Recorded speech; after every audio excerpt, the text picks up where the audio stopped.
મારી સાયકલ પડ્યું છે પંચર જે છે ને આમાં થવડી કહેવાય ને હાવ પાછું એક પંચર પડ્યું છે. કીધું તું મેં તમને કે ભાઈ હા ઉમેર વગરનું પંચાય કર્યું પણ કહેવાય ને હાવ શેર વગરનું. એ મારી નજરે 2 પંચર કાઢ્યું. હર હર મહાદેવ મારા ગુજરાતી ભાઈઓ, કેમ છો? મોજમાં? મિત્રો ઓફકોર્સ તમે મોજમાં જ છો. વાગી ગયા છે 8:15. એમ તો મિત્રો 7 વાગે ઊભા થઈ ગયા હતા, પણ મોડું થયું, બ્રશ કર્યો અને હા નાસ્તો પણ થઈ ગયો છે. જે કાલની રાત પેટ્રોલ પંપ પર રોકાણા હતા એની વાજવા ધાવો હતો. ના કીધું કે તમે આ સાઈડ આવો, ખાટલા બધું છે, ઠંડી તમને ઓછી લાગશે. એટલે પાછી ના આવી ગયા અમે. એ નાસ્તો સવારે ચા પાણી કરી લીધો, નાસ્તો કરી લીધો. અત્યારે આઈ થિંક 8:30 જેવું થઈ ગયું છે. અને હા ઠંડી એટલી છે ને કે ના પૂછો વાત. આ છે ને હાથ આ જામી જાય છે હાથ, એવું છે ઠંડીને લીધે. ઠંડી હું નાખશે ભીનું ભીનું રહે, ઘડે ઘડે પાણી ખેવું પડે ઉપર, એ એક વાંધો રહી. અને હા જેમ જેમ આગળ વધવાના છીએ તેમ એમ ઠંડી વધવાની છે, પણ હાર નથી માનવાનું. આ તો ઠંડીનો સામનો અમે ગુજરાતી ભાઈઓ છીએ કરી નાખશું. તમારા બધાનો સપોર્ટ છે, પ્રેમ છે, તો હાર થોડા માનીએ. ચાલો ધીમે ધીમે ચાલો આપણે હાલીએ. અને છે ને આજનો ટાર્ગેટ છે 93 કિલોમીટર, જે પેટ્રોલ પંપ છે. આજના દિવસમાં શું થવાનું છે લોકોને ખાલી કન્ટિન્યુ જતા રહેજો. ઓકે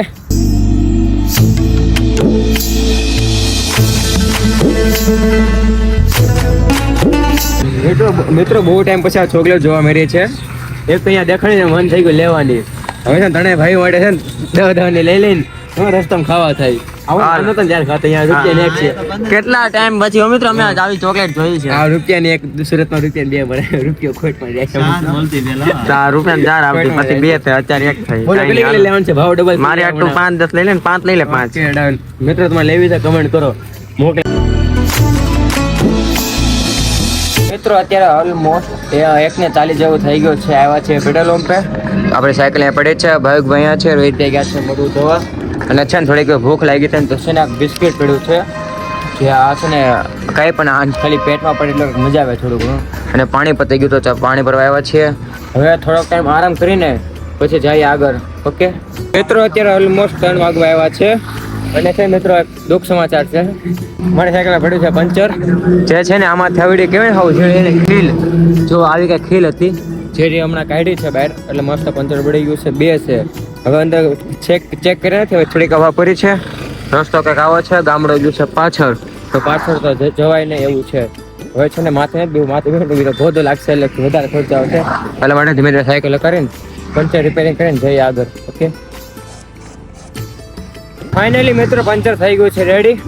ઠીક કર્યું છે. કાંઈનું કાંઈ હસડો મૂડ હતો નહીં. કોઈ છે પાછળ એને ખીંદો કે આ દુકાને એવી જાવ, એમાં ના ગયા ને ભાઈ ફોન જોતા હતા. કીધું પંચર કરી દે, કે મન નથી આવડતું પંચર. ઘણી પછી અમે સમજાવે, એ કહે તો સામાન નથી નાખા. પાછા સમજાવી કે કોઈ વાત નહીં, કરી દેતા હોય. કર્યું પણ કહેવાય ને હાવ શેર વગરનું. મારી નજરે 2 પંચર કાઢ્યા, એને એક જ કર્યું. પછી ઘરે પછી પાછું બીજું આવ્યું, પાછું કર્યું બીજું એવું. અને પંચર થયું થોડોક આગળ આવેલો હતો ચેન, એ ભાઈ હલવાડ દીધી હાવ. જે ચેન હરકી કરે ચેન એ કાંઈ ગમે ના સાયકલની સારી દુકાન છે ને ફિટ કરાવવી પડશે. હાવ ઢીલી થઈ ગઈ છે.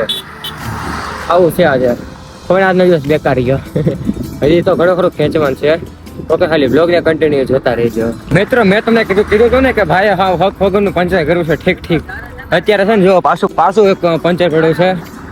કીધું હતું મેં તમને કે ભાઈ હા ઉમેર વગરનું પંચર કર્યો, પાછું પંચર પડી ગયું છે.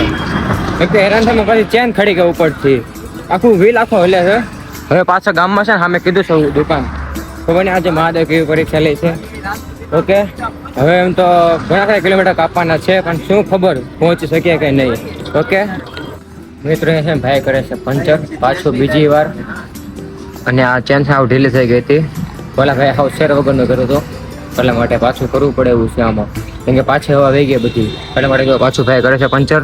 ને આજનો ટાર્ગેટ હતો કંઈક 95 કિલોમીટર, 95થી વધારે કંઈક છે. હવે ત્યાં પહોંચવાનું રાત્રે મોડું થાય, શિયાળો છે, 6 વાગે તો અંધારું થઈ જાય. એટલા માટે હવે જેમ બને વધારે ખેંચવી પડશે સાયકલ. ઓકે કાંઈ વાંધો ના, પંચર થાય પછી આપણે ધીમે ધીમે આગળ વધીએ.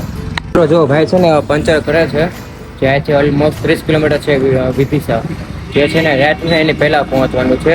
અને છે ને ભાઈ કહેતા કે ઝંડા કાઢવા પડે, પણ ઝંડા કાઢવામાં પછી વાર લાગે, બાંધવો એ તકલીફ પડે. એટલા માટે મેન વેટ બે સાયકલ પકડ્યા હાથમાં, ભાઈ છે ને કાઢી લીધું. હવે ટ્યુબ જ બદલાઈ નાખી, નવી ટ્યુબ નાખી, જે ઘરેથી લાવ્યો હતો તે ગમે છે ને બેગમાં એક્સ્ટ્રા રાખી છે ટ્યુબ. જે ટ્યુબ નાખી છે ટ્યુબ ફટાફટ ઠેલો જેમ બને આગળ નીકળી જાય. ઓકે ફાઇનલી મિત્રો આપણે પંચરની જગ્યા છે હવે નવી ટ્યુબ જ નાખી દે. જે હું ઘરેથી લાવ્યો હતો જ્યારે મેં ગયા ઉમરના ત્યાંની ટ્યુબ હતી જે સાથે હતી. હા તમારું તો રેડી છે. જે સાથે હતી ને આ વખતે સાથે હતી એ ટ્યુબ ઈસ્ટ નવી નાખી આ વખતે, અને બીજી જૂની હતી પાછી બેગમાં નાખી દીધી. જે સમય સંજોગે આગળ પહાડમાં કઈ પંચર પડ્યું તો જૂની નાખવા થાય, એટલા માટે હવે નાખી છે નવી. 2 તો પંચર થઈ ગયા છે 2 વાર. હવે જાય આગળ. જે આજનો ટાર્ગેટ હતો અમારો 90 કે 95 કિલોમીટર જેવો હતો, જે બીજી સાથી આગળ જે આજે નહીં પહોંચાય, ટાર્ગેટ બદલવો પડશે. હવે વિચાર્યું છે કે 6:30 વાગે લગી જેટલી ચલાવીએ, ચાલે ચલાવીએ, પછી એવું લાગે ને પેટ્રોલ તો પૂછી લેવું. ઓકે કઈ નહીં, વ્લોગને ખાલી કન્ટિન્યુ જોતા રહેજો.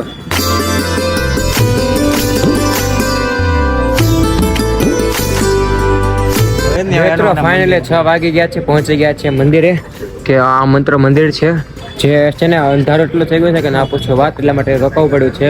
જે છે ને અહીંયા છે ને રાજસ્થાની જે લોકો છે જમવાનું બનાવે છે, જે અહીંયા પૂછ્યું છે અમે, જે કીધું છે કે અહીંયા રોકાઈ જાવ. જે આજની રાત અહીંયા રોકાવાનું છે, ખાલી વ્લોગને કન્ટિન્યુ જોતા રહેજો. ઓકે ફાઇનલી મિત્રો અહીંયા છે સુવાનું થઈ ગયું છે. જે મિત્રો આપણી જગ્યા છે મંદિર છે મિત્રો, જે આજની રાત અહીંયા સુવાનું છે. મિત્રો બહાર છે આપણા એમપીના લોકો, જે છે ને કદાચ 11 કે 12 જ્યોતિર્લિંગ યાત્રા કરે છે. 11 હાલમાં કેદારનાથ જ્યોતિર્લિંગ બંધ છે, એટલે 11 જ્યોતિર્લિંગ યાત્રા કરે છે. લોકો સાથે જમવાનું છે, જમી કરીને બસ મિત્રો અહીંયા સુઈ જવાના છે. આઈ હોપ મારા કલેજા બ્લોગ સારો લાગે શું કારણ ખબર છે ને, લાઈક છે ને સબસ્ક્રાઇબ ચેનલને હા કમેન્ટમાં મહાદેવ લખવાનું ભૂલતા નહીં. બોલો હર હર મહાદેવ.